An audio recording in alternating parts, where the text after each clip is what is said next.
Good morning and welcome to Rose Red Homestead. Well, I can tell you that Jim and I are really in a mood, and I don't exactly know what has triggered this other than the aftermath of Hurricane Helene down in the south, where millions of people are still without power and water even after nearly a week.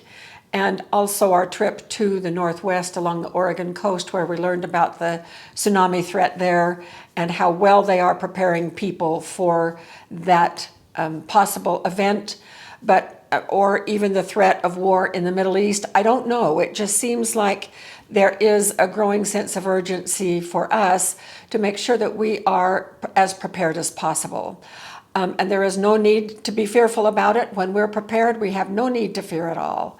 And so that's what we're doing, is we are getting prepared. And we also have noticed on our recent trip to Oregon that when our situation changes a little bit and we're eating in a hotel room, sometimes we just prefer to have snacks rather than a full-blown meal.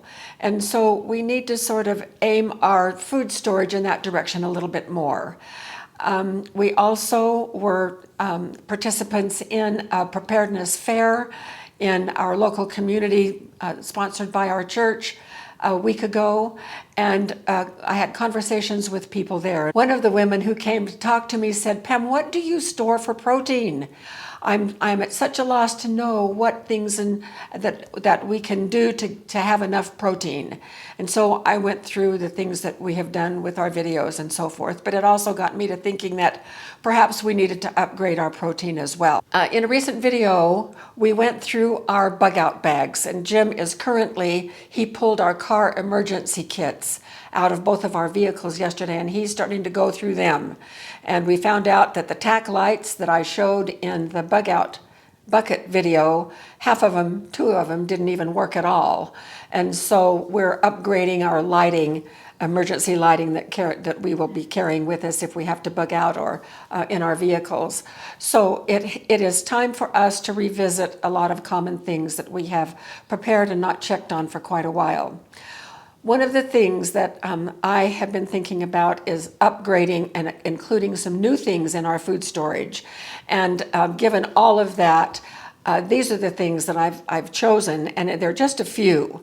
And so here they are, and I've laid them out. We're going to start storing some sardines and kipper snacks. My father just loved those, and I loved my dad so much. And even from a tiny girl, he would call me over, and I would sit on his knee, and I just remember him popping the cans of the sardines. And of course, I turned up my nose at those sardines at first, but associating sardines and that smell with sitting on Dad's lap, I soon started eating these sardines and finally learned to just really love them, just like my dad did. And we haven't stored any. So we're going to build up a supply of sardines. These are a great source of protein. And so that's one thing.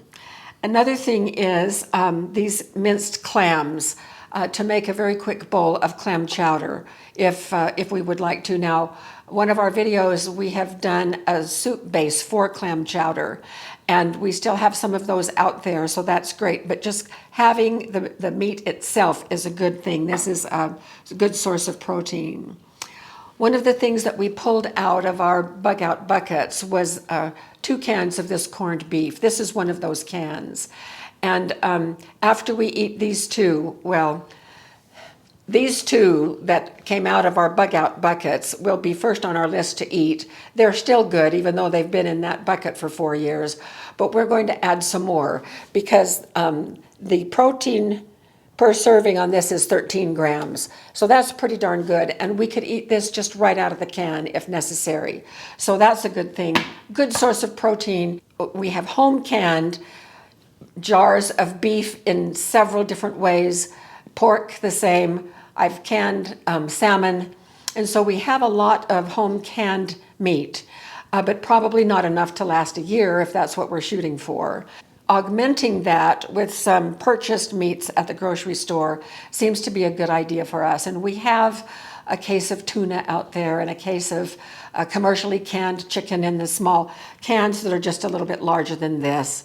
And so we do have some things out there, but probably not enough. So we're going to start putting back some corned beef. The other thing that I pulled out of our bug out buckets, and I thought it was all tuna, but it turns out some of it was chicken, are these little packs of tuna and chicken. And I used to take these for lunch sometimes when I was still at the university.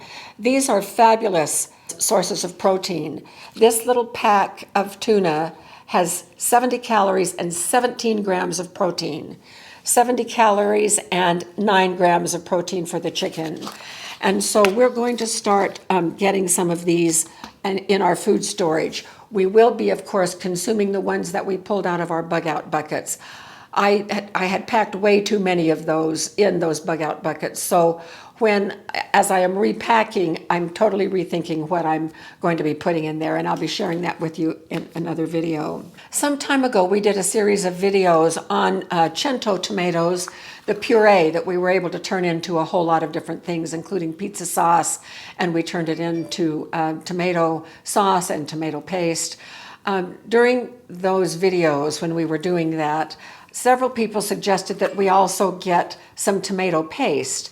I think I made the comment that one of the problems for me with tomato paste is that, I canned it in the smallest jars possible, which is about, by the time it was all processed, probably about 7 ounces.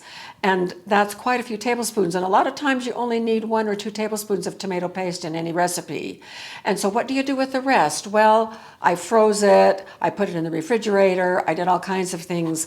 And and I remember that people did recommend this. This is tomato paste in a tube that you squirt out only what you need, and then it's stored in the refrigerator and it keeps for a really long time. And so one of the things I'm wanting to add to our food storage is things of convenience like this. So we'll be getting some of these to put on our shelf as well. And as I am starting a new series on slow cooker meals, which I'm greatly enjoying, I'm having a great time searching for great recipes. I'm noticing some of the ingredients that some of those recipes use to enhance flavor. And one of them is the Hidden Valley Ranch seasoning. And so I have several packets of the seasoning here. And then this Lipton onion soup that I used to make great dips with, adding it to cream cheese and making fantastic dips. And so I'm trying to think in terms of ingredients like that or things like that we can enhance our ability to create good flavor in our food storage, because I grew up at a time when food storage was wheat and powdered milk and brown sugar and just the basics. I didn't even think in terms of these things. My thinking has greatly changed, but I know that I fall back to that mindset from time to time and don't think about some of these things that would make our life a whole lot easier, would enable us to have quick snacks, to eat right out of a can or out of a jar or whatever we might be able to do. So what I really want is for those of you who have enhanced your food storage with things like this for the same purposes that I'm talking about or for your own purpose, to share. Please share what little extras you put with your food storage to enhance the flavor of foods, things that your family likes. This is all I have for this video today, but I'm hoping that you will augment this by sharing what you have and what you do for extra flavor and for special recipes and things that you store.